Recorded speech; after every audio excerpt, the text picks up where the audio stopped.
তুমি তুমি এত কাছে আসতেছো কেন? লাজ লজ্জা বলতে কি কিছুই নেই? তোমার কি বেশি লজ্জা? দাঁড়াও, তোমার শরীরের প্রতিটি অঙ্গ থেকে লজ্জা মুছে দিব, তারপর আমার সামনে আর লজ্জায় ভার হওয়া লাগবে না। রাফি, তোমার মুখে কিছু আটকায় না? শুধু মুখ না, আমার হাতও আটকায় না। এই বলে রাফি নীরার কোমরে হাত দিয়ে নীরাকে একেবারে কাছে টেনে নিল। দুজনে শুধু শ্বাস প্রশ্বাসের শব্দ শোনা যাচ্ছে। ছাড়ো রাফি, আমার লজ্জা করতেছে। না, আজকে যে তোমার কোনো কথাই শুনবো না। নীরার পিঠ দেওয়ালে ঠেকে গেছে। সামনে রাফি, চোখে এক অদ্ভুত আগুন। এই লোকটা যাকে সে সবসময় অবহেলা করেছে, যাকে অপমান করতে একটুও দ্বিধা করেনি, আজ এতটা ভয়ঙ্কর লাগছে কেন? এটা এটা ঠিক হচ্ছে না রাফি। আমি তোমার স্ত্রী, ঠিক আছে, কিন্তু এর মানে এই নয় যে। এর মানে কি সেটা বোঝার চেষ্টা করো। মুখে যাই বলো, তোমার চোখ যে অন্য কথা বলতেছে। আহা রে, আইসে আমার জ্যোতিষী। আমার চোখ কি বলে শুনি? তোমার চোখ বলতেছে রাফি প্লিজ আমাকে আজ তোমার ভালোবাসা দিয়ে পাগল বানিয়ে দাও। তাহলে পাগল বানিয়ে দিচ্ছ না কেন? রাফির কণ্ঠে গভীরতা, চোখে দাবানল। নীরার হাত দুটো রাফির শক্ত হাতে বন্দি হয়ে গেছে। পালাতে চাচ্ছে, কিন্তু পালানোর ইচ্ছাটা আসলেই আছে তো? তোমার সাহস হঠাৎ এত বেড়েছে কেন? সাহসের দরকার হয় না যখন অধিকার থাকে। কথাটা বলেই রাফি এক ধাক্কায় নীরাকে আরও কাছে টেনে নেয়। নীরার শরীর শিউরে ওঠে, কিন্তু সে বুঝতে পারে এই প্রতিরোধটা কেবল মুখের। ভিতরে ভিতরে তার শ্বাস দ্রুত হচ্ছে। ঘর জুড়ে চাপা উত্তেজনা। রাফির শ্বাস প্রশ্বাস ভারী হয়ে উঠছে। আর নীরা, সে নিজের শরীরের প্রতিক্রিয়া লুকাতে ব্যস্ত। দেওয়ালের সঙ্গে চেপে ধরা অবস্থায় সে যেন অসহায়, কিন্তু আসলেই কি? তুমি তুমি কি ভুলে গেছো আমি কে? ভুলিনি, তুমি আমার স্ত্রী। আর স্বামী স্ত্রীর মাঝে এত বাধা কেন বলো তো? নীরার শরীর কেঁপে উঠল। রাফির স্পর্শ তার গায়ে আগুন ধরিয়ে দিচ্ছে। সে চেয়েও নিজেকে সরিয়ে নিতে পারছে না। এই বিয়েটা তোমার আর আমার কারোরই পছন্দের না, আমরা বাধ্য হয়েছি। কিন্তু রাতের বেলা যখন আমার নামে তোমাকে ডাকতে হয়, তখন কি মনে থাকে এটা একটা জোরপূর্বক সম্পর্ক? নীরার মুখ লাল হয়ে ওঠে। সে চোখ সরিয়ে নেয়, কিন্তু রাফির হাতের বাঁধন এতটাই শক্ত যে পলায়ন অসম্ভব।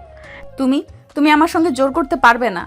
আমি জোর করছি না নীরা, আমি শুধু তোমার মুখোশটাকে সরিয়ে দিচ্ছি। রাফি নীরাকে ছেড়ে দেয়। নীরা দ্রুত সরে যায়। মনে হচ্ছে দম নেওয়ার জন্য মুক্তি পেয়েছে, কিন্তু তার হৃৎস্পন্দন যেন পালানো নয়, বরং আরও গভীর আকর্ষণের। রাফি ধীর পায়ে জানালার পাশে গিয়ে দাঁড়ায়। বাইরে রাতের শহর মেঘের ছাই ডুবে আছে। তোমার বাবা আমাকে তোমার জীবন থেকে সরিয়ে দিতে চায়, জানো? কি বললে? তোমার বাবা ভেবেছে আমাকে তোমার কাছ থেকে দূরে সরিয়ে দিলে সব কিছু সহজ হয়ে যাবে। কিন্তু তুমি জানো কি, আমি এখন তোমার স্বামী, আর আমার থেকেও সহজে দূরে থাকা যাবে না। নীরা হতভম্ব। তার বাবা কি সত্যি এমন কিছু করতে পারে? যদিও সে জানে তার বাবা তাকে অন্য কারোর কাছ সাথে দেখতে চায়, কিন্তু তাই বলি আমার বাবা, সে কখনোই আমাকে বিপদে ফেলবে না। কখনোই? রাফির ঠোঁটের কোণে এক রহস্যময়ী হাসি খেলে যায়। পরের দিন সকালে নীরা বাবার সঙ্গে দেখা করতে যায়। তার মনে অস্থিরতা, সন্দেহ আর কৌতূহল। তুমি এখানে কেন? বাবা, তুমি কি রাফিকে আমার জীবন থেকে সরিয়ে দিতে চাও? তোমার জায়গা ওর পাশে নয় রিনা, তুমি এটা বুঝতে পারছো না, ও তোমার যোগ্য নয়। কিন্তু বাবা, তুমি এমন কিছু করতেছো না তো? যাও ওকে। তুমি এসব প্রশ্ন কবে থেকে করতে শিখলে রিনা? তুমি কি ওর প্রতি দুর্বল হয়ে গেছো? নীরার শরীর কেঁপে ওঠে। বাবা সত্যি কিছু করেছেন? তাহলে কি রাফি ঠিকই বলেছিল? তার সবচেয়ে বড় প্রশ্ন, সে কি সত্যিই রাফির প্রতি দুর্বল হয়ে পড়েছে? নীরা বাবার চোখের দিকে তাকিয়ে বুঝতে পারছিল এখানে কিছু একটা আছে যা সে জানে না। আমি যা করেছি তোমার ভালোর জন্য করেছি রিনা। তুমি কি সত্যি ওর মতো একটা ছেলের সঙ্গে জীবন কাটাতে চাও? বাবা, আমি জানি না, কিন্তু তোমার এই গোপন পরিকল্পনা আমাকে ভয় পাইয়ে দিচ্ছে। তুমি কি রাফিকে কিছু করতে যাচ্ছ? তোমার চিন্তা করার দরকার নেই। আমি শুধু চিন্তা করতে চাই তুমি তোমার ভবিষ্যৎ নষ্ট করছো না। তুমি কি আমার সিদ্ধান্তকে সম্মান করতে পারো না? তুমি যদি নিজের ভালো বুঝো তাহলে তোমার সিদ্ধান্তের দিকে তাকাও। নীরা বাবার মুখের দিকে তাকিয়ে বুঝে গেল রাফির জন্য বিপদ অপেক্ষা করছে। গভীর রাত, নীরা নিজের রুমে অস্থিরভাবে পায়চারি করছিল। কেন যেন মনে হচ্ছে সবকিছু এলোমেলো হয়ে যাচ্ছে। তুমি চিন্তিত? নীরা হকচকিয়ে দরজার দিকে তাকালো। রাফি সেখানে দাঁড়িয়েছিল, তার চোখে এক অদ্ভুত ঝলক। তুমি তুমি কখন এসেছো? তোমার চিন্তাগুলো এত গভীর ছিল যে টের পাওনি। কি ভাবছো? তুমি কি সব জানো? হয়তো। তুমি কি জানতে চাও আমি কি করব? তুমি আমার বাবার বিরুদ্ধে কিছু করতে চাও? না, আমি শুধু তোমাকে তোমার নিজের অনুভূতির মুখোমুখি করতে চাই। আমার কোনো অনুভূতি নেই। রাফির ঠোঁটে এক রহস্যময় হাসি ফুটে উঠল। এক মুহূর্তে সব বদলে গেল। রাফি এক ধাক্কায় নীরাকে দেওয়ালের দিকে ঠেলে ধরল। তুমি তুমি সবসময় আমার ব্যক্তিগত জায়গায় আসো কেন? কারণ আমি জানি তুমি চাইলেও আমাকে দূরে সরিয়ে দিতে পারবে না। নীরার শ্বাস দ্রুত হয়ে উঠল, শরীর হালকা কাঁপছিল। তুমি নিজেকে নিয়ে এত আত্মবিশ্বাসী কেন? কারণ আমি তোমার চোখের ভাষা বুঝি। আমি আমি ঘুমাতে যাচ্ছি। সত্যি? নীরা নিজেকে ছাড়িয়ে নিতে চাইলেও পারছিল না। রাফির স্পর্শ যেন তাকে শীতল আগুনে পুড়িয়ে দিচ্ছে। নীরা ঘুমাতে চেষ্টা করছিল, কিন্তু মাথায় ঘুরপাক খাচ্ছিল বাবার কথা, রাফির স্পর্শ আর নিজের ভিতরের এক অজানা অনুভূতি। হঠাৎ ফোনটা ভাইব্রেশন করলো। কে আবার এত রাতে? নিচে এসো, দরকারি কথা আছে। এখন? হ্যাঁ, আমি অপেক্ষা করছি। হঠাৎ ফোনটা ভাইব্রেট করলো। নীরা জানালার পর্দা সরিয়ে দেখল রাফি নিচে দাঁড়িয়ে আছে। চোখে সেই চিরচেনা তীক্ষ্ণ দৃষ্টি। মনে হলো কোনো একটা বড় কিছু ঘটতে চলেছে। নীরা ধীরে ধীরে নিচে নামলো। আশপাশটা নিস্তব্ধ। রাফি গাড়ির পাশে দাঁড়িয়ে, ঠোঁটের কোণে এক অজানা হাসি। তোমার বাবা কি পরিকল্পনা করছে সেটা কি তুমি জানো? মানে তুমি কি বলতে চাচ্ছ? তিনি আমাকে শেষ করতে চান। তোমার জন্য, আমার জন্য এটা মোটেও ভালো কিছু নয়। না বাবা, এমন করবেন না। তাহলে বিশ্বাস করো, আমি যদি বাঁচতে চাই তাহলে আমারও কিছু করতে হবে। তুমি কি বাবার বিরুদ্ধে কিছু করবে? আমি শুধু চাই তুমি জানো আমি তোমাকে ভালোবাসি, কিন্তু নিজের অস্তিত্ব রক্ষার জন্য আমি কিছুই ছেড়ে দেব না। রাফি চোখের ধরনের প্রতিজ্ঞা ছিল। নীরা বিভ্রান্ত হয়ে গেল। সে কি সত্যি এমন ভালোবাসায় জড়িয়েছে যার শেষ অন্ধকার? তুমি কেন এমন করছো? আমি কি তোমার কাছে কেবল একটা চ্যালেঞ্জ? তুমি নিজেই জানো আমি তোমাকে কিভাবে দেখি। তুমি আমার জীবন নিয়ে খেলছো রাফি। তাহলে থামাও, আমাকে সরিয়ে দাও। নীরা পারল না। রাফি তীব্র দৃষ্টি, তার উষ্ণ নিঃশ্বাস, সে যেন নিজেকে হারিয়ে ফেলছে। তুমি চাইলেও আমাকে অস্বীকার করতে পারবে না নীরা। তুমি একটা পাগল। পাগল? তবে শুধু তোমার জন্য। রাত আরও গভীর হয়ে আসছিল, কিন্তু এই দুই হৃদয়ের মধ্যে তীব্র উত্তেজনা ধীরে ধীরে বিস্ফোরণের অপেক্ষায়। রাতে সেই ঘটনাগুলো এখনও নীরার মাথায় ঘুরপাক খাচ্ছিল। রাফির চোখের ভাষা, তার স্পর্শ, সেই উত্তাপ, সব যেন তাকে আরও বেশি অস্থির করে তুলছিল। সকালে ডাইনিং টেবিলে বসেছিল, কিন্তু খেতে ইচ্ছে করছিল না। কি হয়েছে মা, ঠিকমতো খাচ্ছ না কেন? মনে হচ্ছে ক্লান্ত লাগছে। আজকে পার্টির জন্য তৈরি থেকো। তোমার বাগদানের ঘোষণা দেওয়া হবে। কি? আমি কিছুই জানতাম না। তোমাকে জানানোর প্রয়োজন ছিল না। তুমি যা চাও সেটা নয়, আমরা যা চাই সেটাই হবে। নীরা বুঝতে পারছিল এটা রাফির জন্য একটা পরিষ্কার হুঁশিয়ারি, কিন্তু তার নিজের মন বলছে। বিকেলের দিকে নীরা গাড়ি নিয়ে বের হলো। সে জানতো রাফি কোথায় থাকতে পারে। তাকে দেখতে পেল একটি পুরানো গোদামের কাছে, যেখানে সে দাঁড়িয়েছিল অন্যরকম এক অন্ধকার ভাব নিয়ে। তুমি জানো বাবা কি করেছে? আমি জানি, তোমাকে বিক্রি করে দিচ্ছে, তাই না? এই বিয়ে আমার ইচ্ছার বিরুদ্ধে। তুমি কি চাও? আমি জানি না। তুমি জানো না, নাকি সত্যিটা বলতে ভয় পাচ্ছ? রাফি প্লিজ, এভাবে আমাকে বাধ্য করো না। বাধ্য? আমি তোমার চোখের ভাষা পড়তে পারি নীরা। তুমি নিজেকেও মিথ্যে বলছো। নীরা চোখ বন্ধ করলো। রাফি দেহের উত্তাপ যেন তার সমস্ত প্রতিরোধ গলিয়ে দিচ্ছে। সে কি সত্যি তার বাবার সিদ্ধান্ত মেনে নেবে নাকি? তুমি চাও আমি কি করি? তুমি নিজেই জানো নীরা। রাফি আরও কাছে এলো। নীরার হাত নিজের হাতে চেপে ধরল। তার নিঃশ্বাস এক দহনের দহন, যেন অপেক্ষা করছিল এই মুহূর্তটার জন্য। তুমি সবকিছু এত সহজ ভাবো কেন? কারণ আমি জানি তুমি আসলেই কি চাও। আর কোনো কথা না বলে রাফি নীরাকে নিজের আরও কাছে টেনে আনলো। উত্তেজনার সীমানা পেরিয়ে যাচ্ছিল দুজনেরই। সন্ধ্যা হয়ে এসেছে। পুরো বাড়ি সাজানো হয়েছে ঝলমলে আলোয়। সবাই জানে আজ এক বিশেষ ঘোষণা আসবে, কিন্তু নীরা জানে এই ঘোষণা তার জীবনের সবচেয়ে বড় দুঃস্বপ্ন হতে যাচ্ছে। সবাইকে ধন্যবাদ আজকের এই আনন্দ ঘন সন্ধ্যায় আসার জন্য। আজকে আমি আমার মেয়ের বাগদান ঘোষণা করতে যাচ্ছি। অতিথিদের মধ্যে কৌতূহল উচ্ছ্বাস, কিন্তু নীরার মনে যেন ঝড় উঠেছে। সে আমি একটু আসছি। দ্রুত বেলকনিতে বেরিয়ে এলো, কিন্তু হঠাৎ তার সামনে হাজির হলো সে ব্যক্তি যাকে সে এক মুহূর্তের জন্য ভুলতে পারেনি। তুমি এখানে কি করছো? তুমি কি করছো সেটা বরং বলো। বিয়ের পুতুল সাজার জন্য প্রস্তুত? এইটা আমার বাবা চায়, আমি পারবো না তাদের বিরুদ্ধে যেতে। তাহলে শোনো, তোমার বাবা আমাকে শেষ করতে চায়, আর আমি চুপ করে থাকবো না। রাফির চোখে বিদ্রোহের আগুন, কিন্তু তার হাতে যখন নীরার কোমর চেপে ধরল তখন সেটা ছিল আকাঙ্ক্ষার দাবানল। রাফি, এটা পার্টি, প্লিজ। তাহলে থামাও আমাকে। যদি সত্যি বিয়ে করতে চাও তবে একবার আমাকে সরিয়ে দাও। কিন্তু নীরার হাত কাঁপছিল, সে পারল না, এক চুলও সরতে পারল না। তুমি আমার উত্তর দিয়ে দিলে। তুমি আমার সাথে কি করতে চাও? তোমাকে মনে করিয়ে দিতে চাই আমি তোমার সবকিছু। রাফি এক ধাক্কায় তাকে দেওয়ালে চেপে ধরল। বাইরে অতিথিরা ভেতরে এক অগ্নি স্ফুলিঙ্গ তৈরি হতে যাচ্ছে। আমরা ধরা পড়ে যাব। তাহলে আমাকে ছেড়ে দাও। নীরা পারল না, তার হাত, তার শরীর, তার মন সবই রাফির নিমন্ত্রণে চলে গেছে। ঠিক সেই মুহূর্তে দরজার বাইরে কারোর পায়ের শব্দ। রাফি, কেউ আসছে। আমি ভয় পাই না নীরা। দরজা খুলে গেল। বাইরে দাঁড়িয়ে নীরার বাগদত্তা তাহসান, তার চোখে এক অদ্ভুত দৃষ্টি। আমি বুঝতেই পারছিলাম কিছু একটা হচ্ছে। তাহলে আমার বাগদত্তা একটা অপরাধীর বাহুতে কি করছে?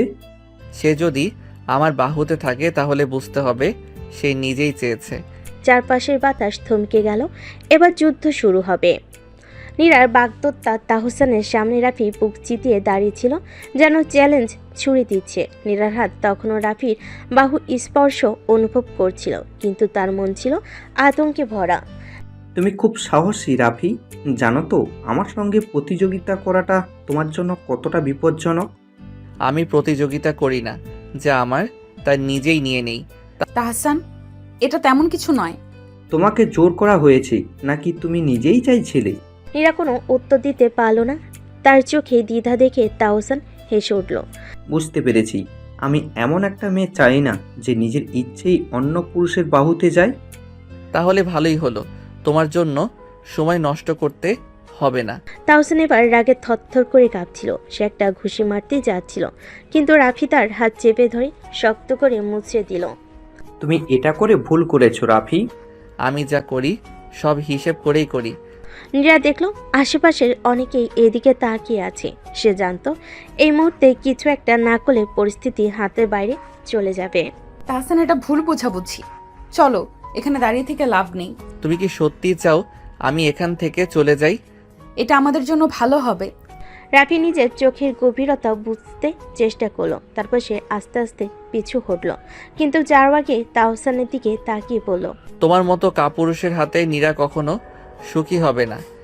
আমার পাল্টা চালের জন্য অপেক্ষা করো রাফি। এই চ্যালেঞ্জের আগুন নেভার কোনো সুযোগ ছিল না। গভীর রাতে নীরার ঘরে জানালার কাছে টোকা পড়ল। তার বুক ধরফর করে উঠল, কারণ সে জানতো এটা কি হতে পারে। তুমি এখানে কেন? আমি কি তোমার সাথে দেখা করতে পারবো না? তুমি জানো না বাবা যদি জানতে পারে? তোমার ভয়টা বেশি নাকি আমার স্পর্শের আকাঙ্ক্ষা? নীরা কথা বলার আগে রাফি তার কোমরে হাত রাখলো। সিদ্ধারা দিয়ে যেন বিদ্যুৎ খেলে গেল। রাফি, এটা ঠিক না। তাহলে ঠেকাও আমাকে। কিন্তু নীরার শরীরের প্রতিটি কোষ জানতো সেই স্পর্শ চাইছিল। রাফির হাত যখন ধীরে ধীরে উপরে উঠল, তার নিঃশ্বাস দ্রুত হয়ে উঠল। এই রাতে, এই মুহূর্তে সে কি সত্যি নিজেকে আটকাতে পারবে? নীরার ঘরটাই তখন শুধু নীরবতা আর উত্তেজনার দোলাচল।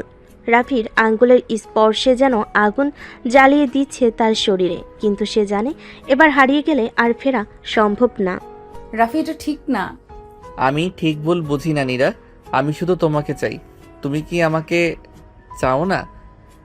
নীরা চোখ বন্ধ করলো, যেন নিজের ভেতরে যুদ্ধটাকে শেষবারের মতো সামলানোর চেষ্টা করছে। কিন্তু রাফির হাত যখন তার ঘাড় বেয়ে নিচে নামলো, তখন সে জানলো আর সম্ভব না। তুমি আমার জীবন ধ্বংস করে দেবে রাফি। আমি তোমার জীবন হব, ধ্বংস নয়। রাফির ঠোঁট যখন নীরার ঘাড় ছুঁল তখন সে আর নিজেকে ধরে রাখতে পারল না, কিন্তু হঠাৎ দরজার বাইরে পায়ের শব্দ। কেউ আসছে। আমি ভয় পাই না। কিন্তু নীরা ভয় পায়, কারণ সে জানে ধরা পড়লে এর সম্পর্ক শুধু শেষই হবে না, ওদের জীবনও বদলে যাবে চিরদিনের মতো। অন্যদিকে নীরার বাবা ফজলে করিম তখন নিজের ঘরে বসে গ্লাসের মধ্যে ড্রিঙ্ক ঢালছিলেন। তার চোখে ছিল অগ্নিময়, কারণ আজ সে সব জানতে পেরেছে। রাফি মানে সেই পথের কুকুরটা? যদি আমার মেয়ের সামনে আসে তাকে শেষ করে দেব। ও আসবেই, কারণ নীরার শরীর ওর আসক্তি হয়ে গেছে। তাহলে ফাঁদ পাততে হবে। তাহসান আর ফজলে করিম একে অপরের দিকে তাকালো। রাফির জন্য ভয়ঙ্কর কিছু অপেক্ষা করছিল। নীরা জানতো এই মুহূর্তে রাফিকে যেতে হবে, কিন্তু রাফি যাওয়ার আগে তার চোখের দিকে তাকিয়ে বলল, তুমি যদি সত্যি আমাকে চাও তাহলে একদিন নিজে এসে আমাকে খুঁজবে। তুমি চলে যাও প্লিজ। রাফি এক পা পিছিয়ে নিল, তারপর জানালাতে লাফ দিয়ে অন্ধকারে মিলিয়ে গেল। কিন্তু সে জানতো এই রাত কিছু বদলে দিয়েছে। নীরাও জানতো সে যতই লুকাতে চায় ততই রাফির দিকে টান অনুভব করবে। রাত গভীর হলো, নীরার শরীর আর মন এখনো ঝড়ের মধ্যে ঘুরপাক খাচ্ছে। রাফির স্পর্শে সেই গরম অনুভূতি যেন তার চামড়ার নিচে গেঁথে আছে। না, এটা ঠিক নয়। আমাকে রাফিকে ভুলতেই হবে। কিন্তু সত্যি কি পারবে? অন্যদিকে রাফি নীরা, ও যতই আমাকে দূরে ঠেলতে চায় আমি জানি নীরার ভেতরেও আগুন জ্বলছে। কিন্তু এখন আমার আরেকটা কাজ আছে। সেই কাজটা হলো ফজলে করিম আর তাহসানের ফাঁদে পা না দেওয়া। কিন্তু তারা যে খেলাটা শুরু করেছে সেখানে জিততে হলে রাফিকেও চাল দিতে হবে। নীরা পরের দিন অফিসে গেলে সেখানে তাহসান অপেক্ষা করছিল। তার মুখে মৃদু হাসি, কিন্তু চোখে এক অন্যরকম ছায়া। কাল রাতে কোথায় ছিলে? মানে? আমি জানি তুমি রাফির সাথে ছিলে। এটা নতুন কিছু না, কিন্তু তুমি জানো তো ও একটা নষ্ট ছেলে। ওর নামে আর একটা বাজে কথা বললে আমি চলে যাব। তাহসান। তাহসান এবার হাসতে লাগলো, যেন নীরার রাগে সে উপভোগ করছে। তারপর সে ধীরে ধীরে এগিয়ে এলো, এতটাই কাছে যে নীরা তার নিঃশ্বাস পর্যন্ত টের পেল। তোমাকে একটা প্রস্তাব দিতে এসেছি নীরা। কি প্রস্তাব? রাফিকে ভুলে যাও, আর তুমি যা চাইবে তাই পাবে। আমি তোমার পয়সার লোভ করিনি তাহসান। ও, তাহলে তুমি শুধু রাফির শরীরে লোভ করো? মুহূর্তের মধ্যেই নীরার হাত উঠে গেল আর জোরে একটা চর বসিয়ে দিল তাহসানের গালে। পুরো অফিস স্তব্ধ হয়ে গেল। তোমার মুখ সামলাও। ঠিক আছে নীরা, এখনো সময় আছে, না হলে আমি এমন কিছু করব যে তুমি নিজেই কাঁদতে থাকবে। অন্যদিকে রাফি তখন গোপনে খোঁজ নিচ্ছিল তাহসান আর ফজলে করিম কি পরিকল্পনা করছে। তার লোকেরা রিপোর্ট দিল, বস, তাহসান তোমার নামে পুলিশের কাছে অভিযোগ করেছে। ওরা বলেছে তুমি ওর বাগদত্তাকে ফুসলানোর চেষ্টা করছো। বেশ, তাহলে এবার আমিও খেলবো। রাফির চোখে ছিল এক শীতল ঝলক। নীরাকে কেউ তার থেকে ছিনিয়ে নিতে পারবে না। সে তাহসানকে এমন শাস্তি দেবে যা সে কোনোদিন ভুলতে পারবে না। রাত গভীর, কিন্তু রাফির চোখে এক বিন্দু ঘুম নেই। সে জানে এখন যদি সে এক পাও ভুল করে তবে নীরাকে চিরদিনের মতো হারাতে হবে। বস, আমরা খোঁজ নিয়েছি। তাহসান শুধু পুলিশ নয়, কিছু গুন্ডাও লাগিয়েছে আপনাকে মারার জন্য। গুন্ডা? তাহসান কি ভেবেছে আমি এখনো সেই গরিব ছেলেটা? ওর ভুল ভাঙানোর সময় এসেছে। রাফি ফোন বের করলো, তারপর কারো একটা নাম্বারে কল দিল। ওদের সবাইকে শেষ করে দাও, কিন্তু তাহসানকে আমার জন্য রেখে দিও। ওর জন্য আমার নিজস্ব প্ল্যান আছে। রাফির ঠোঁটের কোণে এক চিলতে ভয়ঙ্কর হাসি ফুটে উঠল। পরের দিন রাত, নীরা একা নিজের ঘরে বসে আছে, কিন্তু তার মাথায় শুধু একটাই নাম, রাফি। না, আমি আর ওর কথা ভাববো না। কিন্তু ওর শরীর তো মনের কথা শোনে না। তার চামড়ায় এখনো রাফির স্পর্শের দাগ লেগে আছে। রাফির শ্বাসের উত্তাপ যেন এখনো তার গলায় ঘুরে বেড়াচ্ছে। হঠাৎ জানালার পাশে একটা ছায়া। কে? তুমি কি সত্যি আমাকে ভুলে যেতে পারবে নীরা? নীরার শরীর কেঁপে উঠল। সে জানতো রাফিকে তার কাছ থেকে দূরে রাখা সম্ভব না। রাফি ধীরে ধীরে এগিয়ে এলো। নীরা চেয়ারে বসা, আর রাফি তার সামনে হাঁটু গেড়ে বসলো। আমাকে একবার বলো নীরা, আমি চলে যাব। শুধু একবার বলো, তুমি আমাকে আর চাও না? নীরার ঠোঁট কাঁপছে, কিন্তু সে বলতে পারছে না। তুমি চাইলেও আমি তোমাকে ভুলতে পারবো না। তোমার শরীর, তোমার চোখ, এগুলো শুধু আমার জন্য। নীরার শ্বাস আটকে আসছে। রাফি, এটা ঠিক নয়। তাহলে আমাকে থামাও। কিন্তু নীরা জানে সে থামাতে পারবে না। সে রাফিকে দূরে ঠেলতে গিয়েও পারেনি। উল্টো রাফির গরম নিঃশ্বাসে আরও বেশি কাঁপছে। অন্যদিকে ফজলে করিম তখন তাহসানের সাথে বসে প্ল্যান করছে। তাহসান, তুমি বলেছিলে রাফিকে সহজেই সরিয়ে দিবে, কিন্তু সে তো এখনও বেঁচে আছে। চিন্তা করবেন না আঙ্কেল, এবার সে আর বাঁচবে না। আমি এমন একটা প্ল্যান করেছি সেখানে সে নিজেই ফেঁসে যাবে। ফজলে করিম আর তাহসান একে অপরের দিকে তাকিয়ে হাসলো। কিন্তু তারা জানতো না তারা যে জালে রাফিকে ধরতে যাচ্ছে সেখানে তারা নিজেরাই আটকে যাবে। নীরার শরীরের প্রতিটা শিরা উপশিরে উত্তেজনার স্রোত বয়ে চলছে, কিন্তু সে নিজেকে বোঝানোর চেষ্টা করছে এটা ঠিক নয়। কিন্তু রাফির চোখে সেই গভীর দৃষ্টি, তার উষ্ণ নিঃশ্বাস, সব কিছু মিলিয়ে সে যেন নিজের নিয়ন্ত্রণ হারিয়ে ফেলছে। তুমি বললেই চলে যাব নীরা, কিন্তু সত্যিটা বলো, আমাকে কি তুমি সত্যিই দূরে ঠেলে দিতে পারবে? রাফি, এটা ভুল। ভুল? তাহলে তোমার শরীর কেন কাঁপছে? তোমার নিঃশ্বাস কেন এত দ্রুত হচ্ছে? নীরা মুখ ফিরিয়ে নিল, কিন্তু রাফি ধীরে ধীরে তার চিবুক ধরে নিজের দিকে ফিরিয়ে নিল। তুমি আমার নীরা, এটা যত তাড়াতাড়ি মেনে নেবে ততই ভালো হবে। কিন্তু আমাদের সামাজিক পার্থক্য, আমার পরিবার। তাহলে কি তুমি তোমার সুখের চেয়ে সমাজের কথা ভাববে? নীরা এবার আর কোনো কথা বলল না। সে শুধু অনুভব করলো রাফির হাতের ছোঁয়া তার শরীর যেন আগুন হয়ে উঠেছে। অন্যদিকে তাহসান তার প্ল্যানের প্রথম ধাপ শুরু করেছে। রাফির বিরুদ্ধে পুলিশের কাছে বড় অভিযোগ করেছে সে। তাহসান সাহেব, আমরা আপনার অভিযোগ পেয়েছি। রাফিকে খুঁজে বের করা হবে। জানি অফিসার, ও এবার আর পালাতে পারবে না। কিন্তু তাহসান জানতো না রাফি কোনো সাধারণ ছেলে নয়। রাফি যখন নীরার ঘর থেকে বের হলো তখন সে খবর পেল পুলিশ তাকে খুঁজছে। বস, আমরা কি করব? পুলিশ একদম আমাদের পেছনে লেগেছে। পুলিশ আমার জন্য নয়, আমাকে ফাঁসানোর জন্য পাঠানো হয়েছে। আর আমি ঠিক করেছি এবার আমি ফাঁদেই ঢুকবো, কিন্তু খেলাটা আমার নিয়মে চলবে। রাফির চোখ ঝলসে উঠল প্রতিশোধের আগুন। রাত গভীর। রাফি জানে পুলিশ তার জন্য অপেক্ষা করছে। সে নীরার বাসা থেকে বের হতে কয়েকটা গাড়ির হেডলাইট জ্বলে উঠল। রাফি, তুমি ধরা পড়ে গেছো। হাতে মাথা রেখে হাঁটু গেড়ে বসো। রাফি ধীরে ধীরে দাঁড়ালো, মুখে এক অন্যরকম রহস্যময় হাসি।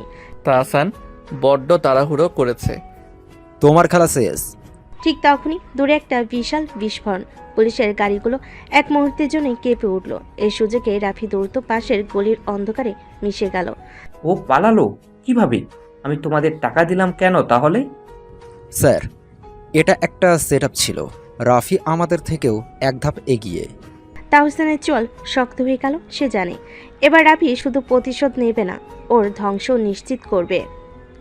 নীরা জানালার পাশে দাঁড়িয়ে আছে। সে দেখছে রাফিকে ধরতে গিয়ে পুলিশ ব্যর্থ হলো, কিন্তু তার মনে ভেতরে একটা ভয় ঘুরপাক খাচ্ছে।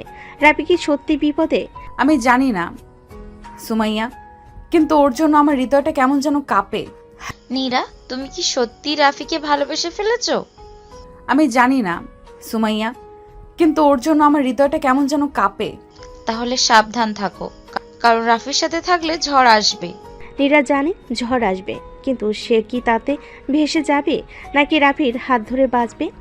শহরের এক নির্জন জায়গায় রাফি তার লোকজন নিয়ে বসে আছে। সামনে একটা মানচিত্র রাখা। তাহসানকে একটা শিক্ষা দিতে হবে। ও ভেবেছে আমি পালিয়ে যাব, এবার খেলা আমিই চালাবো। বস, আমরা প্রস্তুত, শুধু আপনার সিগন্যালে। তাহলে কাল রাতেই তাহসানের রাজত্ব কেঁপে উঠবে। রাফি চোখের আগুন এবার ধ্বংসের বার্তা দিচ্ছে। সামনে যা আসবে পুরো ছাই হয়ে যাবে।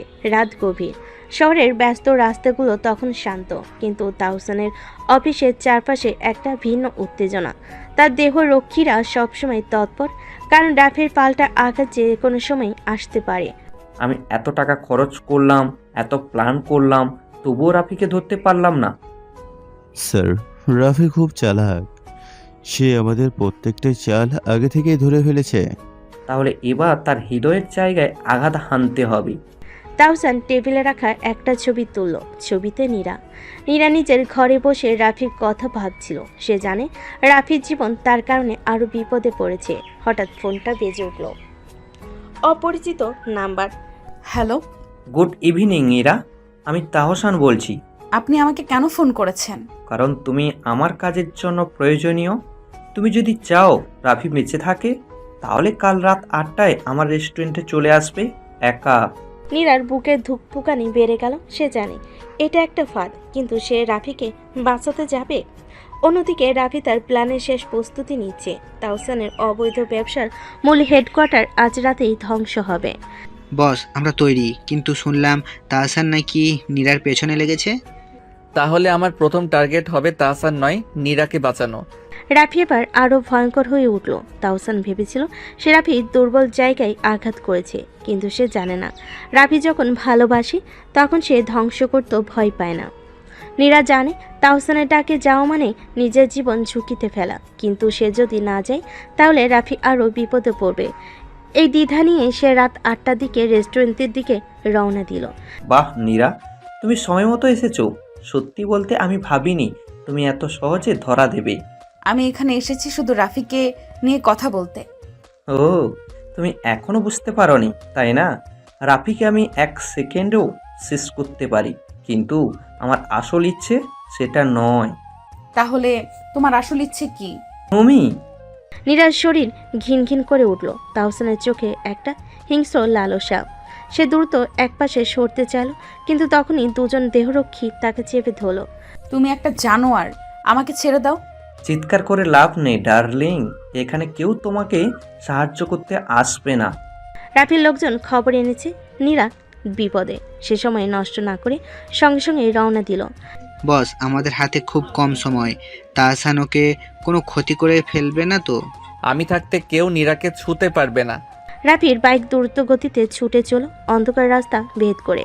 তার চোখে ছিল একটাই প্রতিজ্ঞা, তাহসানের ধ্বংস। তাহসান নীরাকে শক্ত করে ধরে আছে, কিন্তু চোখে হঠাৎ আতঙ্ক ফুটে উঠল।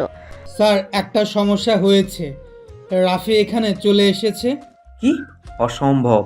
পরের মুহূর্তে দরজা ভেঙে ভিতরে ঢুকলো রাফি। তার চোখে আগুন, হাতে বন্দুক। হাত ছাড়ুন। ও, তুমি এসে গেছো? কিন্তু তুমি একা, আর আমি পুরো ফোর্স নিয়ে বসে আছি। রাফি হাসলো, ঠান্ডা এক ভয়ঙ্কর হাসি। আমি কখনো একা যাই না তাহসান। পরের মুহূর্তেই জানালার কাজ ভেঙে পড়লো। চারিদিক থেকে রাফির লোকজন ঢুকে পড়লো রুমে। তোমরা সবাই এখানে কিভাবে এলে? খেলা শেষ তাহসান, এবার শিকারীকে তা বুঝতে পারছো তো? পরিবেশ থমথমে। রাফির চোখ রাগে জ্বলছে, বন্দুকের নিশানা সোজা তাহসানের কপালে। তার চারপাশে তার বিধ্বস্ত লোকজন, আর তাহসানের দেহরক্ষীরা আতঙ্কে জমে গেছে। তুমি কি ভেবেছো আমাকে এত সহজে শেষ করে ফেলবে? আমি কাউকে সহজে মারি না তাহসান, কিন্তু যারা আমার ভালোবাসার মানুষের দিকে হাত বাড়ায় তাদের জন্য আমার কোনো দয়া নেই। রাফি প্লিজ এক্ষুনি ওকে শেষ করো না। রাফির চোখে এক মুহূর্তের জন্য দ্বিধা দেখা গেল, আর ঠিক সেই সুযোগেই তাহসান তার কোমরের পিস্তল বের করে গুলি চালালো। গুলির শব্দে পুরো রেস্টুরেন্ট কেঁপে উঠল। রাফি দ্রুত পাশ কাটিয়ে গেল, কিন্তু তার কাঁধে একটা গুলি লেগে গেল। রাফি, আমি ঠিক আছি। রাফি লোকেরা সঙ্গে সঙ্গে পাল্টা আক্রমণ চালালো। গুলি ছুটতে লাগলো, চারদিকে বিশৃঙ্খলা ছড়িয়ে পড়ল। তোমরা সবাই মারো ওদের। কিন্তু রাফির প্ল্যান আগে থেকেই প্রস্তুত ছিল। তার লোকেরা কয়েক মিনিটের মধ্যেই তাহসানের বেশিরভাগ দেহরক্ষীকে নিষ্ক্রিয় করে ফেল। এখনো সব শেষ হয়নি রাফি। বলে সে দ্রুত পিছনের দরজা দিয়ে পালানোর চেষ্টা করলো, কিন্তু রাফি তাকে সহজে ছাড়ার পাত্র নয়। তাহসান অন্ধকার গলির মধ্যে দৌড়াচ্ছে, কিন্তু হঠাৎই তার সামনে একজন দাঁড়িয়ে গেল। তাহসান, তুমি কি সত্যি ভেবেছিলে তুমি পালাতে পারবে? তুমি তুমি এত দ্রুত এখানে এলে কিভাবে? তুমি সব সময় আমাকে হেয় করেছো, কিন্তু এবার ভুল করেছো। আজকের রাতেই তোমার শেষ রাত। তাহসান বন্দুক তুলতে গেলে, কিন্তু রাফি তার আগেই ট্রিগার টিপে দিল। গুলির শব্দে রাতের নীরবতা চূর্ণ হলো, আর তাহসানের শরীর ধপ করে মাটিতে লুটিয়ে পড়ল। রাফি তুমি ঠিক আছো? আমি ঠিক আছি নীরা, এখন আমাদের কারো ভয় পাওয়ার কিছু নেই। তাহসানের রাজত্বের সমাপ্তি হলো, কিন্তু এই যুদ্ধে রাফি কি সত্যি জিতেছে, নাকি আরও বড় কোনো বিপদ অপেক্ষা করছে? তাহসান শেষ, তার রক্তাক্ত শরীর গলির অন্ধকারে পড়ে আছে, কিন্তু রাফির মনে অদ্ভুত একটা অস্বস্তি কাজ করছে। সবকিছু এত সহজে হয়ে গেল। তুমি ঠিক আছো তো? তোমার কাছ থেকে রক্ত পড়ছে। আমি ঠিক আছি নীরা, কিন্তু মনে হচ্ছে আমাদের আসল বিপদ এখনো আসেনি। ঠিক তখনই এক অজানা নাম্বার থেকে ফোন এলো। রাফি ফোন তুলতেই অপরিচিত একটা কণ্ঠস্বর ভেসে এলো। ফোন। তাহসান, তো সেফ একটা পুতুল ছিল। রাফি, তুমি কি ভাবছো সেই তোমার সবচেয়ে বড় শত্রু ছিল? তুমি কে? সময় হলে জানতে পারবে, শ্যাডো কিং। কিন্তু মনে রাখো, তুমি যদি বাঁচতে চাও তবে তোমার সবচেয়ে কাছের মানুষটাকে রক্ষা করতে পারবে তো। ফোন কেটে গেল আর রাফির চোখে ভয়ঙ্কর এক অগ্নিশিখা জ্বলে উঠল। পরের দিন সকালবেলা রাফি আর নীরা একসঙ্গে ব্রেকফাস্ট করছে। নীরা হাসি খুশি, কারণ তাহসান নামক দুঃস্বপ্ন শেষ হয়ে গেছে। কিন্তু রাফির মুখে চিন্তার ছাপ। তুমি এত চুপচাপ কেন? তাহসান শেষ, আমাদের তো এখন শান্তি পাওয়ার কথা। সবচেয়ে ভয়ঙ্কর যুদ্ধ তখনই আসে যখন আমরা ভাবি সব ঠিক হয়ে গেছে। তখনই রেস্তোরাঁর দরজা ভেঙে কয়েকজন বন্দুকধারী ঢুকে পড়ল। রাফি, এবার তোমার শেষ ঘনিয়ে এসেছে। ওরা কারা? রাফি ঝটপট করে নীরার ধরে মাটিতে শুয়ে পড়ল আর সাথে সাথে গুলির ঝড় শুরু হয়ে গেল। রাফি দ্রুত টেবিলের আড়ালে চলে গেল, বন্দুক বের করলো। তার সঙ্গে থাকা কয়েকজন দেহরক্ষী পাল্টা গুলি ছুটতে লাগলো। তোমরা কে? কার নির্দেশে এসেছো? আমি সেই ব্যক্তি যে তোমার সমস্ত রাজত্ব ছিনিয়ে নেবে। রাফি, এবার তুমি শিকার। রাফি বুঝতে পারল তাহসান তো শুধু একটা চ্যাপ্টার ছিল, এখন তার সামনে দাঁড়িয়ে আছে নতুন এক ভয়ঙ্কর শত্রু, যে আরও দ্রুত, আরও নিষ্ঠুর। রেস্টুরেন্টের ভেতর গুলির ঝড় বয়ে যাচ্ছে। রাফি একের পর এক প্রতিপক্ষকে গুলি করছে, কিন্তু শত্রুরা যেন শেষ হতে চায় না। রাফি, আমরা এইভাবে বাঁচবো কিভাবে? আমি আছি নীরা, আমি তোমাকে কিছু হতে দেব না। ঠিক তখনই এক বন্দুকধারী লুকিয়ে পিছন থেকে রাফির দিকে বন্দুক তুলল, কিন্তু মুহূর্তের মধ্যেই একটা গুলি এসে তার মাথা উড়িয়ে দিল। বস, একা একা মজা নিচ্ছেন, আমাদেরকে একটু সুযোগ দিন। এত দেরি করলে কেন? ড্রামাটিক এন্ট্রি দিতে তো সময় লাগে বস। সালমান আত্মার দল রাফির পাশে এসে দাঁড়ালো। এবার পাল্টা আক্রমণের পালা। মাত্র কয়েক মিনিটের মধ্যে পরিস্থিতি বদলে গেল। রাফির লোকেরা পুরো এলাকা নিজেদের দখলে নিয়ে নিল। তুমি ভাবছো এটা তোমার বিজয়? বেঁচে থাকলে বিজয় নিয়ে কথা বলো। রাফির সামনে এগিয়ে গেল, বন্দুকটা শত্রুর কপালে ঠেকালো। তুমি জানো না তুমি কাদের বিরুদ্ধে গিয়েছো? আমি শুধু জানি, কেউ যদি আমাকে শেষ করতে চায় তবে তাকে আমি আগে শেষ করব। টিকার টানা হলো আর সেই লোকের দেহ নিতর হয়ে পড়ল। এবার সব শেষ? আমার মনে হয় না। রাফি জানে বড় কিছু এখনো সামনে আছে, কিন্তু এই মুহূর্তে তার সবচেয়ে জরুরি কাজ নীরাকে নিরাপদ রাখা। নীরা, আমাদের এখন থেকে আরো সাবধান থাকতে হবে। তুমি যেখানেই যাবে আমি তোমার সাথেই থাকবো। রক্তের এই খেলা কি সত্যি শেষ, নাকি শুধু এটা শুরু? দুপুরের আলো যেন ক্লান্ত হয়ে পড়েছে। একান্তে নীরা ও রাফি নিজেরাই নিজেদের সামলে নিচ্ছে, কিন্তু নীরার মুখে এখনো চিন্তার ছাপ। রাফি, তুমি তো বলেছিলে সব শেষ হয়ে গেছে, কিন্তু তোমার চোখে আমি এখনো যুদ্ধ দেখি। কারণ যুদ্ধ এখনো শেষ হয়নি। আমি শুধু অস্ত্র নামিয়েছি, হেরে যাইনি। তুমি কিছু লুকাচ্ছ আমার থেকে? যদি বলি তোমার সবচেয়ে কাছের কেউ তোমার পেছনে ছুরি মারতে চলেছে। রাফি নীরার মুখের দিকে তাকায়, কিন্তু কোনো উত্তর না দিয়ে উঠে চলে যায়। নীরার মনে প্রশ্নের ঢেউ। বিকেলে নীরা একা ছাদে বসে আছে। হঠাৎই সেখানে এসে দাঁড়ায় রাফির পুরনো শত্রু রায়ান। তুমি জানো রাফি কেমন লোক? সে একটা খুনি। তুমি এখানে কি করছো? আমি এসেছি তোমাকে সত্যি বলার জন্য। তুমি জানো রাফি আর মায়ের মৃত্যুর পেছনে নিজে জড়িত। তুমি মিথ্যা বলছো।